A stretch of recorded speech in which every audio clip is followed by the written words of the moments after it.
नमस्कार। मैं देवेश पाठक आप सबका पुनः राजकीय विधि महाविद्यालय बूंदी के यूट्यूब चैनल पर हार्दिक स्वागत और अभिनंदन करता हूं। चूँकि वर्तमान समय में आपकी जो LLB सेकेंड ईयर सेमेस्टर 4 की जो पेपर्स होने थे वो स्थगित हो गए हैं, लेकिन कुछ ही समय में विश्वविद्यालय इन परीक्षाओं का आयोजन कर सकता है, ऐसी संभावना है।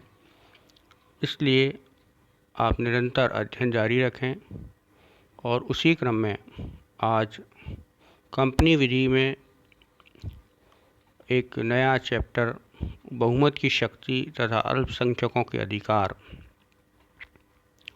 ये हम आज डिस्कस करने जा रहे हैं, जिसमें कि जो कंपनी के जो शेयर होल्डर्स हैं उनमें बहुमत वाले शेयर होल्डर्स किस प्रकार कार्य करेंगे तथा अल्पसंख्यक जो शेयर होल्डर्स हैं उनको क्या अधिकार होंगे, इसके बारे में हम जानकारी करेंगे। तो हम सबसे पहले स्टार्ट करें कि कंपनी के जो अल्पसंख्यक अंशधारकों के हितों को सुनिश्चित रखना आधुनिक जो कंपनी विधि है उसकी सबसे बड़ी कठिन समस्या है, क्योंकि जो फैसले होते हैं वो बहुमत से होते हैं। तो ऐसी स्थिति में जो अल्पसंख्यक हैं उनके हितों का ध्यान रखना कंपनी विधि की एक महत्वपूर्ण जो समस्या है। जो भी सिद्धांत बनाया जाए उसका उद्देश्य कंपनी के प्रभावशाली नियंत्रककर्ता तथा छोटे अंशधारकों के हितों की सुरक्षा में संतुलन बनाए रखना होना चाहिए। दोनों में चेक एंड बैलेंस होना चाहिए। न अल्पसंख्यकों के अधिकारों के हितों को पर कुठाराघात तो न ही अल्पसंख्यकों के हितों को संभालने के फेर में ऐसा ना हो कि कंपनी का ही नुकसान हो जाए। जो कंपनी लॉ का जो विशेषज्ञ हैं पामर, उन्होंने कहा है कि कंपनी का कारोबार अच्छे ढंग से चलाने के लिए बहुमत तथा अल्पसंख्यकों के अधिकारों में उचित संतुलन होना आवश्यक है। इसी उद्देश्य की पूर्ति हेतु आधुनिक कंपनी अधिनियम में कंपनी में धन लगाने वाले व्यक्तियों की सुरक्षा के लिए बहुत से उपबंध दिए गए हैं। हमारे कंपनी अधिनियम में भी दिए गए हैं और विश्व के सभी कंपनी अधिनियम में इस तरह के उपबंध दिए गए हैं। इसके साथ ही सेबी को भी इसके संदर्भ में विस्तृत अधिकार हमारे यहाँ पर दिए गए हैं। इनका उद्देश्य यह है कि इन सबका कि कंपनी का नियंत्रण करने वाले व्यक्ति अपनी शक्ति का प्रयोग न्याय संगत तथा युक्त रूप से करें। जो कहते हैं ना, power corrupts and absolute power corrupts absolutely, कि शक्ति व्यक्ति को दुराचारी बना देती है और अनियंत्रित शक्ति व्यक्ति को भ्रष्टाचारी और दुराचारी बना देगी। तो उस बात को रोकने के लिए कंपनी अधिनियम में इस तरह के प्रावधान बनाए जाते हैं, जिससे कि अल्पसंख्यक और बहुसंख्यक दोनों के ही हितों को में समन्वय स्थापित किया जा सके। एक महत्वपूर्ण जो केस है इसमें वो है फास वर्सेस हार्बटल का सिद्धांत। ये कहता है कंपनी के प्रशासन से संबंधित सारभूत सिद्धांत यह है कि किसी भी अंशधारक की प्रार्थना पर न्यायालय कंपनी के आंतरिक प्रशासन में हस्तक्षेप नहीं करता है। कंपनी के आंतरिक प्रशासन में हस्तक्षेप न्यायालय नहीं करता है, और जब तक कंपनी के निदेशक कंपनी का प्रबंध संगम अनुच्छेदों आर्टिकल ऑफ एसोसिएशन के अनुसार कर रहे हैं, न्यायालय हस्तक्षेप नहीं करेगा। न्यायालय की ये लिमिट्स हैं। अंशधारियों के आंतरिक झगड़ों के संबंध रखने वाले किसी भी विषय को किसी अंशधारक के कहने पर कार्यवाही हेतु नहीं बनाया जा सकता है। यह सिद्धांत सुप्रसिद्ध वाद फास वर्सेस हार्बटल, जो कि इंग्लिश लॉ का केस है, उसमें इसको स्थापित किया गया था, रखा गया था, बतलाया गया था। इसके जो बात है वो इसमें क्या जो थी कि जो इसके फैक्ट थे, इसमें दो अंशधारक कंपनी के निदेशकों पर इस आधार पर वाद लाए कि इन्होंने कुछ कपटपूर्ण तथा अवैध संव्यवहार किए थे, जिनके कारण कंपनी की संपत्ति का दुरुपयोग तथा अपव्यय हुआ। उन्होंने प्रार्थना की कि उन्हें कंपनी को क्षतिपूर्ति देने का आदेश दिया जाए।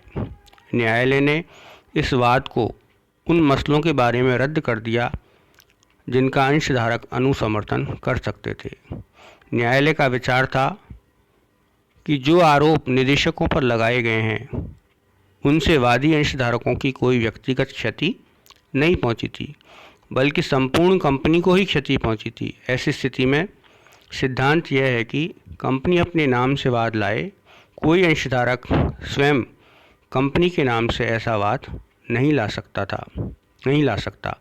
इस उद्देश्य के लिए कंपनी संपूर्ण अंशधारकों से भिन्न होती है कि कोई भी वाद लाए तो कंपनी लाए, कंपनी के अंशधारक न लाए, क्योंकि सेपरेट लीगल एंटिटी का जो नियम है वो कहता है कंपनी अलग है और उसके अंशधारक अलग है। इसी सिद्धांत को मैलिश एल.जे. ने निम्न शब्दों में वर्णित किया है। 1875 का जो केस है उसमें मैकडूगल वर्सेस ग्राइंडर,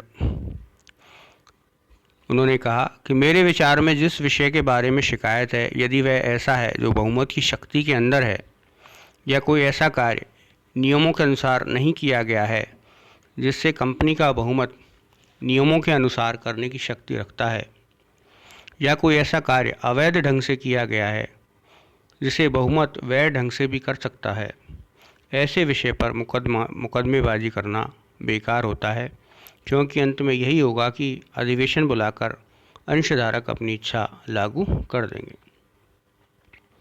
कोई भी अवैध ढंग से नहीं किया गया कार्य यदि बहुमत उसको कर रहा है तो वो वैध ही माना जाएगा, क्योंकि अंतिम जो अधिकार है वो किसके पास है? अंशधारकों के पास है, और ऐसे अधिकार का प्रयोग करते समय वो अधिवेशन बुला करके ऐसे कार्य का अनुमोदन कर देंगे। तो ऐसी स्थिति में ऐसे कार्य जो कि अवैध हैं उनको छोड़ करके जो बहुमत है उनकी राय सर्वोच्च मानी जाएगी। इसी सिद्धांत का अन्य वर्णन जैकिन्स एल.जे. ने निम्नलिखित वाक्य में होता है। फर्स्ट वर्सेस हार्बटल के सिद्धांत का तात्पर्य है, प्रथम, यदि दोषपूर्ण कार्य कंपनी के विरुद्ध किया गया है तो कंपनी को ही वादी होना चाहिए। दूसरे, यदि अभिकथित दोषपूर्ण कार्य ऐसा है जो साधारण बहुमत द्वारा कंपनी पर बाध्यकारी किया जा सकता है तो उसके बारे में कोई अंशधारक वाद नहीं ला सकता, क्योंकि अगर बहुमत उस कार्य के पक्ष में है तो इसके बारे में कोई प्रश्न ही नहीं उठाया जा सकता है। तो बहुमत जिसको करना चाहता है यदि वो वैध है तो उसके संदर्भ में किसी तरह का कोई आक्षेप नहीं लगाया जा सकता है। इसी तरह इस सिद्धांत का एक अन्य उदाहरण वीएन बंजरेकर वर्सेस के.एम. शिंकर में मिलता है, जो 1934 का बॉम्बे हाई कोर्ट का जजमेंट है। वो कहता है कि एक कंपनी के निदेशकों ने एक अन्य कंपनी को प्रबंध अभिकर्ता नियुक्त करने का प्रस्ताव पास किया। कुछ अंशधारकों को आपत्ति थी, परंतु कंपनी के 2 अधिवेशन द्वारा नियुक्ति को समर्थन प्राप्त हुआ। कुछ अंशधारक इसे रोकने के लिए वाद लाए। न्यायालय ने कंपनी का अधिवेशन बुलाने का आदेश दिया और न्यायालय द्वारा नियुक्त अधीक्षक ने यह प्रस्ताव प्रस्तुत किया। क्या कंपनी इस बात को लाना चाहती है? प्रस्ताव पारित न हो सका।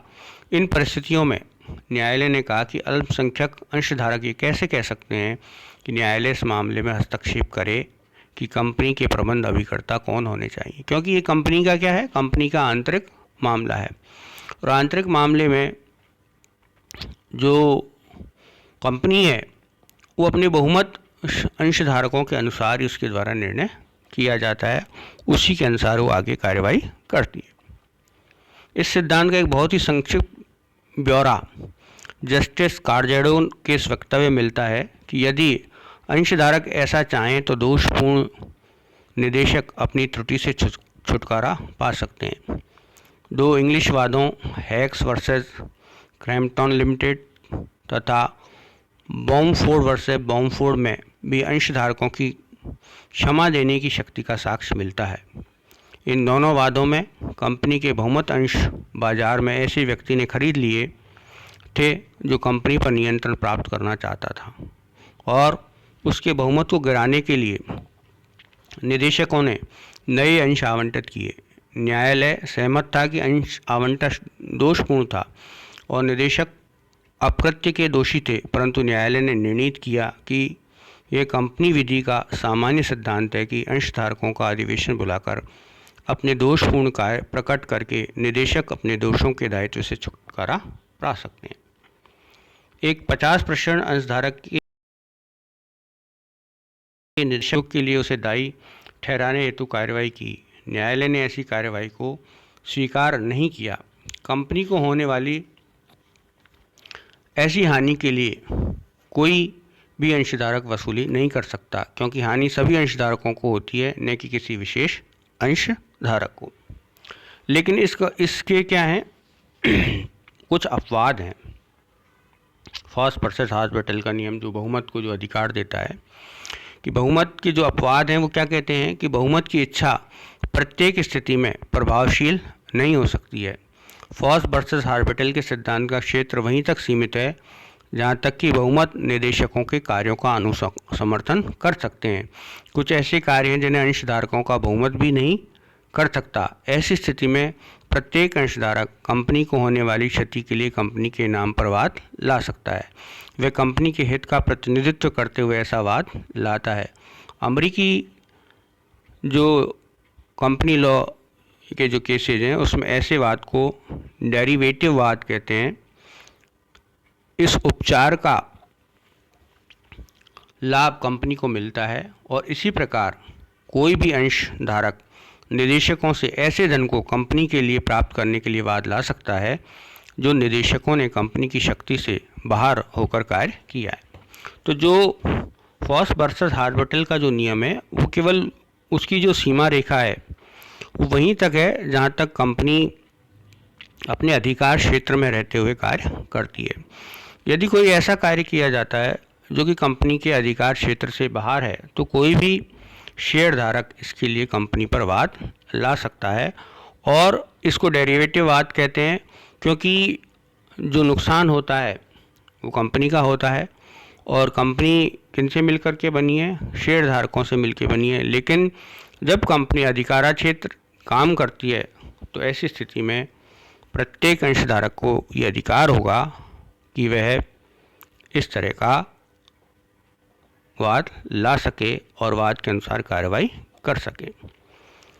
ये फॉस वर्सेस हॉस्पिटल का नियम है। इसके अपवाद मैं आपको आगे बताऊंगा। इसमें अधिकारातीत कार्य है, अल्पसंख्यकों के प्रति यदि कपट किया जाता है तो भी उसके लिए वाद लाया जा सकता है। जिन कार्यों के लिए विशेष बहुमत की आवश्यकता होती है उनके लिए भी वाद लाया जा सकता है। दोषी व्यक्तियों को नियंत्रित करने के लिए भी अंशधारकों के अल्पसंख्यकों के द्वारा वाद लाया जा सकता है, और सदस्यों के व्यक्तिगत भी अधिकार होते हैं और उनके लिए भी वाद लाया जा सकता है। और अन्यायपूर्ण और यदि कुप्रबंधन हो रहा है कंपनी में तो उसके निवारण के लिए भी कार्रवाई की जा सकती है। तो इसको हम नेक्स्ट वीडियो में शेयर करेंगे। धन्यवाद।